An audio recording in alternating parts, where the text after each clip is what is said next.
നമസ്കാരം. ചേച്ചി ഇപ്പോൾ അധികം TV പരമ്പരകളിലാണ്.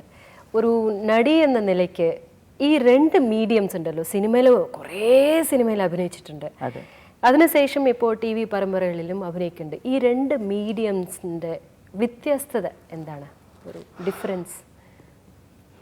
വ്യത്യസ്തത വെച്ചാൽ അങ്ങനെ വലുതായിട്ട് എനിക്കൊന്നും തോന്നിയിട്ടില്ല. ബിക്കോസ് സിനിമ ആകുമ്പം ആൾക്കാർ അങ്ങോട്ട് ചെന്ന് കാണും, TV ആകുമ്പം ജനങ്ങൾ വീട്ടിൻ്റെ ഉള്ളിലിരുന്ന് എൻ്റെ കളി, ഇത്രയേ ഉള്ളൂ. പിന്നെ അഭിനയിക്കാനുള്ള ഒരു ഇതും ഒന്നും വ്യത്യാസമൊന്നുമില്ല. അഭിനയം എവിടെ പോയാലും, ചെറിയ സ്ക്രീനായാലും വലിയ സ്ക്രീനായാലും അഭിനയം ഒന്ന് തന്നെയാണ്.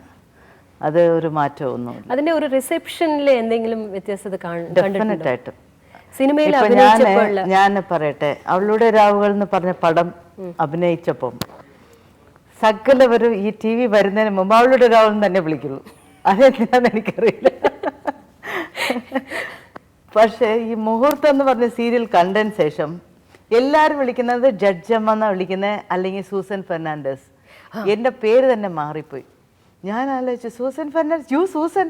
അമ്പലങ്ങളിൽ പോയി നിന്നാൽ സൂസൻ എന്ന് വിളിക്കും. വല്ലവരും അവർ പോറ്റികളോ എല്ലാം വിചാരിക്കില്ല, ഈ സൂസൻ എന്ന് വിചാരിച്ച ഇതെന്തോന്ന് ഈ സ്ത്രീ ഇവിടെ വന്ന് കയറിയിരിക്കുന്നത്. അങ്ങനെയാണ്. അപ്പം സൂസൻ എന്നാണ് വിളിക്കുന്നത്. അപ്പം ഈ ഒരു വയസ്സായ അമ്മമാരൊക്കെ അല്ലേ സൂസൻ എന്ന് പറഞ്ഞ് അങ്ങ് കെട്ടിപ്പിടിക്കും. അപ്പം അതൊക്കെ കാണുമ്പോൾ ഭയങ്കര അങ്ങ് സന്തോഷമാണ്. ചില നമ്മൾ ഓരോരുത്തരും അവരെ വീട്ടിൽ കയറി റീച്ച് ആവുകയാണ്. ഇതാണ് അതിൻ്റെ വ്യത്യസ്തത.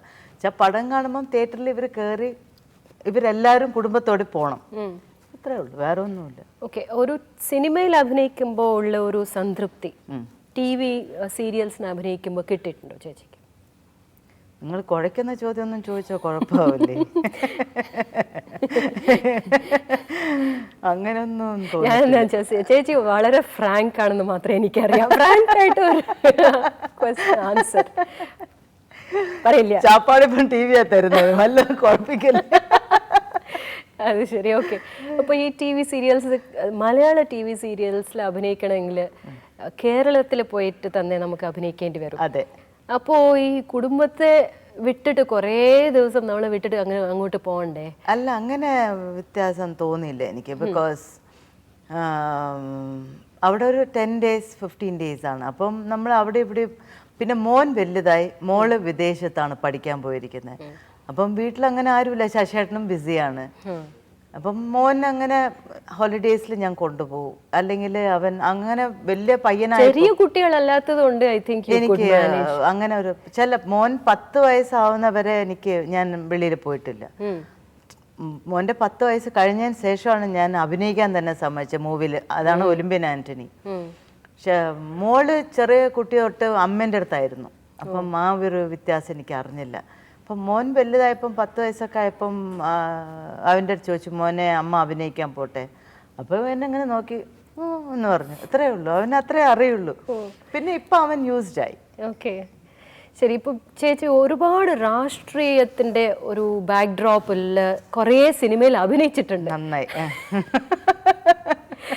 എപ്പോഴും ഒരു പ്രാവശ്യം കൂടി ചേച്ചിക്ക് തോന്നിയിട്ടില്ലേ രാഷ്ട്രീയത്തിൽ ഒന്ന്? അതിന്റെ ABCD അറിഞ്ഞാലേ അതിൽ കയറാൻ പറ്റുള്ളൂ.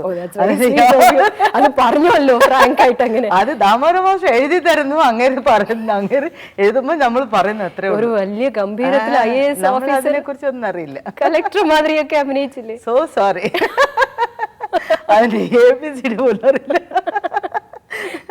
പലതും പല വാക്കുകളും അപ്പോഴാണ് നമ്മൾ അറിയുന്നത്, ഓഹോ ഇതാണ് അതിന്റെ മീനിങ്, അല്ലാതെ നമുക്കറിയില്ല. വാസ്തവത്തിൽ മലയാളിയാണോ? പച്ച മലയാളി. ജനിച്ചു വളർന്നൊക്കെ ചെന്നൈയിലാണ്. ഓഹോ, വീട്ടിലൊക്കെ മലയാളം സംസാരിക്കുമായിരുന്നു? അല്ല, കുറെ ശശിയേട്ടൻ കല്യാണം കഴിച്ചതിന് ശേഷമാണ് മലയാളം. എൻ്റെ അമ്മ മലയാളി വന്നാൽ തമിഴ് പറയും, തമിഴർ വന്നാൽ മലയാളം പറയും. അങ്ങനെയാണ്. ശരി. ഇപ്പോൾ കുറേ ആർട്ടിസ്റ്റ്, ലേഡി ആർട്ടിസ്റ്റ് എടുത്താൽ ബിസിനസ്സുമായിട്ട് കുറേ ഇത് ചെയ്തിട്ടുണ്ട്. They have tried there hands in business. അതുമാതിരി ചേച്ചിയും ചെയ്തിട്ടുണ്ട്. ഒരു ഔട്ട്ഡോർ യൂണിറ്റ് വെച്ചിട്ട് ഔട്ട്ഡോർ യൂണിറ്റ് ഒക്കെ ഉണ്ടായിരുന്നു. പിന്നെ ഒരു എഡിറ്റിംഗ് സൂട്ടൊക്കെ ഉണ്ടായിരുന്നു. അത് ശരിയായില്ല വെച്ചാൽ അതിന് നോക്കാൻ ആളില്ല. പക്ഷെ യൂണിറ്റ് നോക്കി ഞാൻ 10 years ഞാനാ നോക്കി. 10 വർഷം ഇങ്ങനെ നോക്കിയപ്പം എന്നെ ഇങ്ങനെ ആദ്യം വിളിക്കുന്ന ബാലചന്ദ്ര സാറാണ് അഭിനയിക്കാൻ. ഈ ഒളിമ്പ്യൻ ആന്റണി മുമ്പ് ബാലചന്ദ്ര സാറാണ് അഭിനയിക്കാൻ വിളിക്കുന്നത്. അപ്പോൾ അഭിനയിക്കാൻ 2 ദിവസം പ്രേമി എന്ന് പറഞ്ഞ ഒരു ഇതിന് പോയി. 2 ദിവസം പോയപ്പോൾ ഒറ്റ ദിവസമേ പോയിട്ടുള്ളൂ. ഒറ്റ ദിവസം പോയപ്പം 100,000 ഫോൺ കോൾസ്, ഇങ്ങനെ ലൈറ്റ് എവിടെ പോകണം, ക്യാമറ എവിടെ പോകണം, അതാണ് ഇതാണ്, ആരെ കൊണ്ടുപോയി, ഇങ്ങനെ ഒരുപാട്. അപ്പം ഞാൻ പറഞ്ഞു, സാർ എനിക്ക് ரொம்ப ഡിസ്റ്റർബൻസ് ആർക്ക്, എന്നെ വിട്ടിടുന്ന് പറഞ്ഞു. അപ്പം പിറ്റേ ദിവസം അനന്ത് സാർ മരിച്ചു പുള്ളിയുടെ. അപ്പം മൺഡേ ഞാൻ പറഞ്ഞു, സാർ ഞാൻ വരുന്നില്ല, എനിക്ക് പറ്റുന്നില്ല, എനിക്ക് കോൺസെൻട്രേഷൻ ചെയ്യാൻ പറ്റുന്നില്ല. അപ്പം ബാലചന്ദ്രൻ സാർ ചോദിച്ചു, എന്നാ അനന്ത് സാർ പോണ ഷോക്കോടെ നീ പെരിയ ഷോക്കാ കൊടുക്കുന്നത്. ഞാൻ പറഞ്ഞു, അങ്ങനെയല്ല, എനിക്ക് കോൺസെൻട്രേഷൻ ചെയ്യാൻ പറ്റുന്നില്ല, ബിക്കോസ് യൂണിറ്റും ഉണ്ട്, അഭിനയിക്കുമ്പോൾ എനിക്കൊന്നും ചെയ്യാൻ ഒക്കുന്നില്ല. ശരി, ഇഷ്ടമെന്ന് പറഞ്ഞു. അങ്ങനെ ഞാൻ മാറി, ബിക്കോസ് എനിക്ക് അങ്ങനെ പറ്റുന്നില്ല. യൂണിറ്റ് ഞാൻ കൊടുത്തതിന് ശേഷമാണ് എനിക്ക് അഭിനയിക്കാൻ ഒരു ഫ്രീ ആയത്. ഞാൻ അതുവരെ എനിക്ക് അഭിനയിക്കാൻ തോന്നിയിട്ടില്ല. ഏത് ബിസിനസ് ആണെങ്കിലും പിന്നെ സൂട്ട് നല്ല എഡിറ്റ് സൂട്ട് എന്നുള്ളത് എനിക്ക് അറിയാത്തൊരു സംഭവമാണ്. ശശിയുടെ വേണം നോക്കാൻ. ശശിയുടെ ഇതിട്ടിട്ട് സ്ഥലം വിടും. അപ്പം അത് നോക്കാൻ ആളില്ലാതെ എനിക്ക് നോക്കാൻ പറ്റൂല. അങ്ങനെ ഇതായതാണ്.